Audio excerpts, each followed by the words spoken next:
Good afternoon and greetings to Madame Rajavi, to her great team at the National Council of Resistance of Iran, and to her guests, to the Mujahedin-e-Khalq in Albania and inside Iran, and to all the supporters of the organized resistance inside Iran and around the world. It's been an interesting weekend where we can see that the NCRI enjoys enormous support that's been growing year after year. At the same time, our governments have had to deal with increasing problems from Iran, not only the nuclear threat, but also aggression across Europe, in America, human rights abuses in Iran with major executions and abuse of women, and destabilization in the Middle East.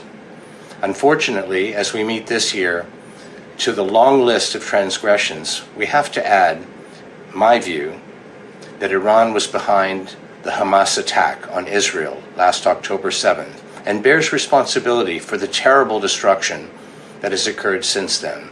All of the weapons that Hamas used came from Iran, and all of the threats from other non-state militias, Hezbollah, the Houthis, and the Shia militias in Iraq, all of these are directed by the Quds Force.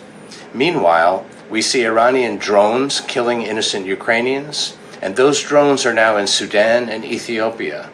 There's trouble all across Europe. We've seen aggression by Iran in Albania, in France, in Spain, Belgium, Netherlands, Denmark, Sweden, the UK, and many problems in the United States, including threats to our drinking water and attempted abductions and assassinations. The question is, how do we make it stop? What do we do?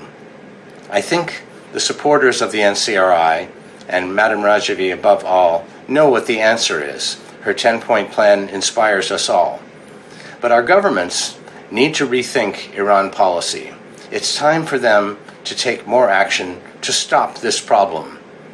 We need to stop the weapons flowing to Yemen and Gaza.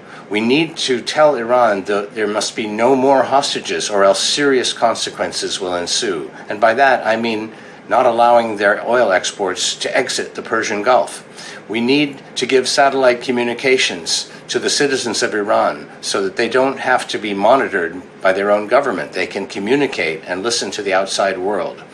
We need to close Iran's embassies throughout the West. They've abused diplomatic privileges for far too long, and they don't deserve to have immunity where they can transport bombs on civil airliners, as they did with a bomb that almost blew up our rally in 2018.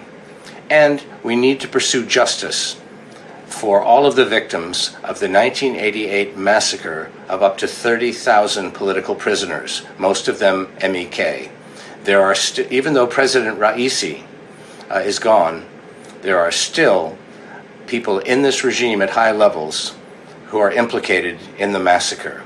They deserve to be brought to international tribunals to answer for these crimes. We need to get ready for the change that's coming, because change is coming in Iran. It's not a happy thing to talk about the pain that the Iranian citizens are going through with such a poor economy, with such a corrupt and immoral regime in charge. It won't be easy, but we need to stand together. We need to turn our governments into agents of change, positive change. No one's talking about bombing Iran. The change must come from within.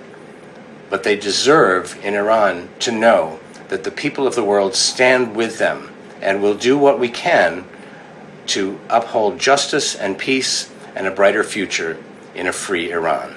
Thank you.